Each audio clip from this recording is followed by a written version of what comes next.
یہی تو نبی چاہتے تھے کہ لے آئے عمر ایمان، یہی تو نبی چاہتے تھے، یہی تو نبی چاہتے تھے۔ اور حضرت عمر رضی اللہ تعالیٰ عنہ کون ہے اس بن میں؟ ملاحظہ فرمائے کہ جس راہ سے آپ گزرتے تھے، کہ جس راہ سے آپ گزرتے تھے، جنت کے نقش ابھرتے تھے۔ جس راہ سے آپ گزرتے تھے، جنت کے نقش ابھرتے تھے۔ ابلیس کے شاگرد ڈرتے تھے، کفار کے پاؤں لرزتے تھے، کفار کے پاؤں لرزتے تھے۔ جس راہ سے آپ گزرتے تھے، جنت کے نقش ابھرتے تھے۔ ابلیس کے شاگرد ڈرتے تھے، کفار کے پاؤں لرزتے تھے۔ کہ روتا تھا بہت شیطان، یہی تو نبی چاہتے تھے کہ لے آئے عمر ایمان، یہی تو نبی چاہتے تھے، یہی تو نبی چاہتے تھے۔ اور دنیا کو دے دو یہ پیغام، ہمیں جان سے پیارا ہے اسلام۔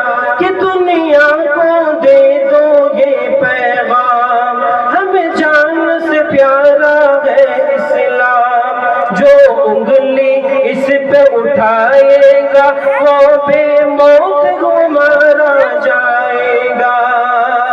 کہ دنیا کو دے دو یہ پیغام۔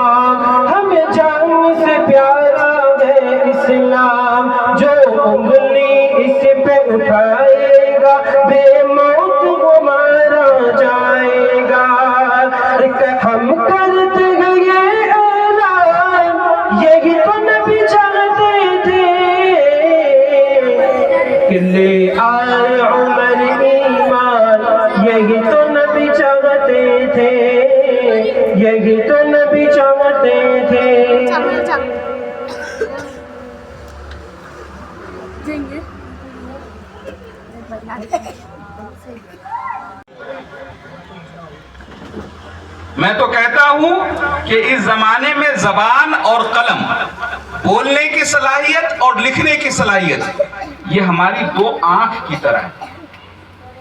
جس طریقے سے اگر ایک آنکھ کسی کے پاس نہ ہو وہ کانا کہلاتا ہے، اور بہت سے ایسے کام ہیں جو وہ نہیں کر پاتا، اسی طریقے سے اگر آپ کسی ایک سے محروم ہیں، زبان کی دولت سے یا قلم کی دولت سے کسی ایک سے محروم ہے، تو گویا آپ ایک آنکھ سے محروم ہیں۔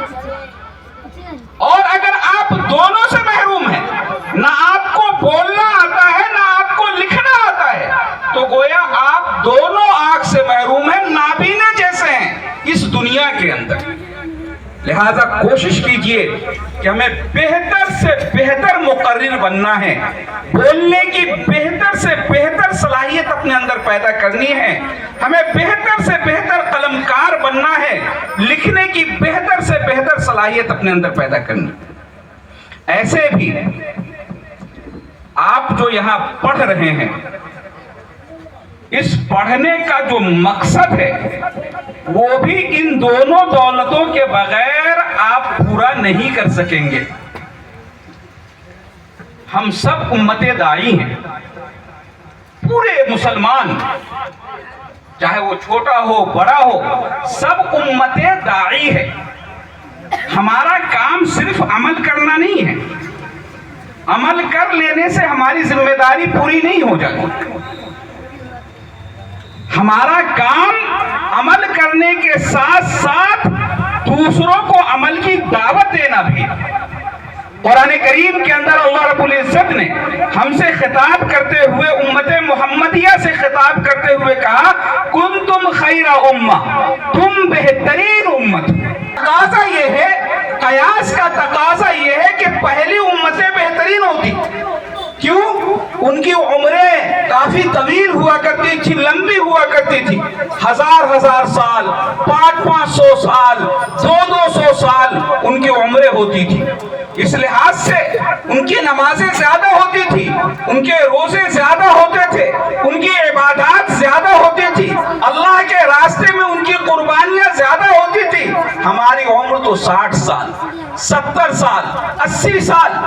اس لحاظ سے ہمارے اعمال کم ہیں، اللہ کے راستے میں ہمارے مجاہدے کم ہیں۔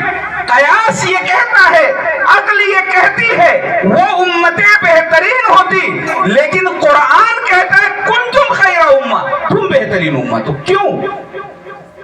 آگے قرآن اس کی وجہ کی طرف اشارہ کرتے ہوئے کہتا ہے اخرجت للناس، تم لوگوں کے فائدے کے لیے نکالے گئے ہو، تأمرون بالمعروف وتنہون عن المنکر، لوگوں کو اچھائیوں کا حکم دیتے ہو، برائیوں سے روکتے ہو۔ کی نہیں ہوتی تھی، اس کام کے لیے حضرات انبیاء علیہ السلام آیا کرتے تھے، لیکن جب ہمارے نبی جناب محمد رسول اللہ صلی اللہ علیہ وسلم پر نبوت کا سلسلہ ختم ہو گیا، آپ آخری نبی بنا کر بھیجے گئے، قرآن نے کہہ دیا وَمَا كَانَ مُحَمَّدٌ أَبَا أَحَدٍ مِّن رِجَالِكُمْ وَلَٰكِن رَّسُولَ اللَّهِ وَخَاتَمَ النَّبِيِّينَ، محمد آخری نبی ہیں، آپ کے بعد کوئی نبی آنے والا نہیں۔ تو نبیوں والا یہ کام اس امت کے حوالے کیا گیا، اور اس کی بنیاد پر اس امت کو کہا گیا تم سب سے بہترین امت۔ تو ہم امت داعی ہیں، ہمارا کام صرف عمل کر لینا نہیں ہے، ہمارا کام، ہماری ذمہ داری جس کی وجہ سے ہم دیگر امتوں سے بہتر قرار پائے اپنے اعمال کے کم ہونے کے باوجود، وہ یہ ہے کہ جو ہم سیکھیں گے وہ دوسروں کو سکھائیں گے۔ تو آپ جو اس مدرسے میں پڑھ گی کہ جو کچھ آپ پڑھیں گے وہ دوسروں تک پہنچائیں گے۔ کیسے پہنچائیں گے؟ آپ جو کچھ پڑھیں گے بڑے ہو کر دوسروں تک کیسے پہنچائیں گے؟ مختلف طریقے ہو سکتے ہیں۔